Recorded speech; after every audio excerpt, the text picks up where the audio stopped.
Right, exactly. Yeah, 50% tomorrow. Oh no. We're at lunch. It's only long. Yeah.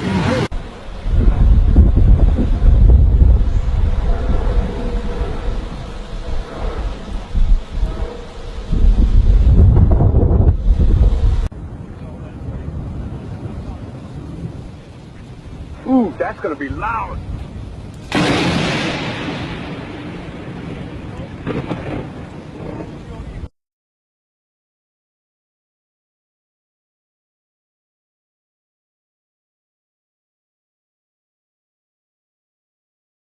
Tampoco